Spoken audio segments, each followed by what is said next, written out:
Il était une fois une vieille chèvre. Elle a eu 7 enfants. Elle les aimait autant que seule une mère peut aimer ses enfants.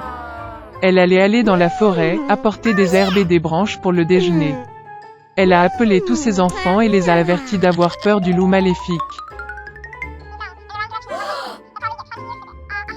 Il fait souvent semblant, mais vous pouvez immédiatement le reconnaître à sa voix grossière et à ses pattes noires. Les petits-enfants ont tout compris et ont assuré à leur mère qu'ils seraient très prudents. La vieille chèvre partit tranquillement. Peu de temps s'est écoulé. Soudain, quelqu'un a frappé à la porte et a crié d'une voix grossière que les enfants devraient immédiatement l'ouvrir. Mais les enfants de la voix rugueuse ont réalisé que c'était un loup. Ils ont répondu que ce n'était pas la voix de la mère, sa voix était gentille et fine, et cette voix était très impolie, ce qui veut dire que c'était un loup. Puis le loup est allé chez le marchand et s'est acheté un grand morceau de craie. Il en a mangé et sa voix s'est affaiblie. Il est revenu, a frappé à la porte et a demandé d'une voix mince aux enfants de l'ouvrir. Le loup a posé sa patte sur la fenêtre et attend. Et les enfants l'ont vu et ont répondu que les pattes de la mère n'étaient pas noires, mais blanches, ce qui signifie que c'était un loup. Puis le loup a couru à la boulangerie et a demandé de lui donner de la pâte. Le loup a oint sa patte avec la pâte. Le méchant s'est approché de la porte pour la 3e fois, a posé sa patte blanche sur la fenêtre et a frappé. Ils ont vu les enfants que la patte était blanche et ont pensé que c'était leur mère. Ils ont ouvert la porte, mais il y avait un loup devant eux. Ils ont eu peur et ont commencé à se disperser dans toutes les directions. Un enfant a sauté sous la table, un autre sur le lit, le 3e sur la cuisinière, le 4e dans la cuisine, le 5e dans le placard, le 6e sous l'évier et le 7e s'est caché dans l'horloge du grand-père. Mais le loup les trouva tous, ouvrit ses mâchoires et avala un à un. Une seule chose qu'il n'a pas trouvée, le plus jeune, qui s'est caché dans l'horloge. Après avoir mangé à sa faim, le loup est parti. Il s'allongea sur une prairie verte sous un arbre et s'endormit. Bientôt, une vieille chèvre rentra de la forêt. Oh, qu'est-ce qu'elle a vu là-bas? La porte était grande ouverte. La table, les chaises, les bancs ont été renversés, le lavabo a été cassé, les oreillers et les couvertures ont été jetés du lit. Elle a commencé à chercher ses enfants, mais elle n'a pu les trouver nulle part. Je les ai appelés par leur nom, mais personne n'a répondu. Elle s'approcha de l'horloge, et en réponse, il y eut une voix mince du plus jeune enfant. Elle l'a fait sortir de là et il a dit qu'un loup est venu et a mangé tout le monde. Comment la chèvre a pleuré pour ses pauvres enfants. Finalement, elle quitta la maison, et la plus jeune chèvre courut après elle. Elle est venue au pré, a vu, un loup gisait près de l'arbre et ronflait de sorte que les branches tremblaient. Elle le regarda de tous côtés et vit que dans son ventre gonflé quelque chose bougeait et pataugeait. Elle a deviné que c'étaient ses enfants et était très heureuse qu'ils soient toujours en vie. Elle a dit à l'enfant de courir à la maison dès que possible et d'apporter des ciseaux, une aiguille et du fil. Ensuite, la chèvre a coupé le ventre du loup avec des ciseaux, et de là, un enfant a sorti la tête. Et puis les autres ont sauté tous les 6, et rien de mal ne leur est arrivé. Quelle joie c'était! Ils ont commencé à embrasser leur mère, à sauter et à danser. Puis la vieille chèvre a dit que ce serait bien de donner une leçon au loup pendant qu'il dormait encore. Ils ont tiré des pierres et les ont fourrées dans le ventre du loup. Une vieille chèvre a recousu son ventre, mais il n'a rien remarqué, n'a même jamais bougé. Le loup a dormi, s'est levé et a eu une telle soif dans son ventre qu'il a décidé de boire l'eau du puits. Il s'approcha à peine du puits, se pencha vers l'eau, et de lourdes pierres le tirèrent au fond du puits. 7 enfants ont vu cela et ont commencé à danser de joie avec leur mère. C'est ainsi qu'ils ont enseigné une leçon au loup maléfique. Il était une fois une petite fille. Une fois, son riche père a épousé une méchante belle-mère. Elle s'est installée dans la maison avec ses 2 filles. Ils étaient beaux et blancs de visage, mais mauvais et cruels de cœur. Et puis vint un moment difficile pour la pauvre fille. Du matin jusqu'à tard dans la soirée, ils l'ont forcé à faire du sale boulot, porter de l'eau, chauffer la cuisinière, cuire les aliments, laver la vaisselle et faire la lessive.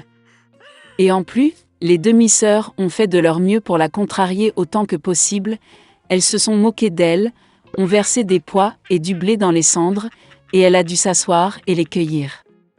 Le soir, quand elle était fatiguée du travail, elle devait se coucher non pas dans son lit, mais par terre, à côté du poêle. Et parce qu'elle était toujours dans la cendre, la poussière et la saleté, ses sœurs l'appelaient Cendrillon. Mais il arriva un jour que le roi commença une fête, qui devait durer 3 jours entiers, et convoqua toutes les belles filles du pays à la fête pour que son fils puisse choisir une épouse pour lui-même.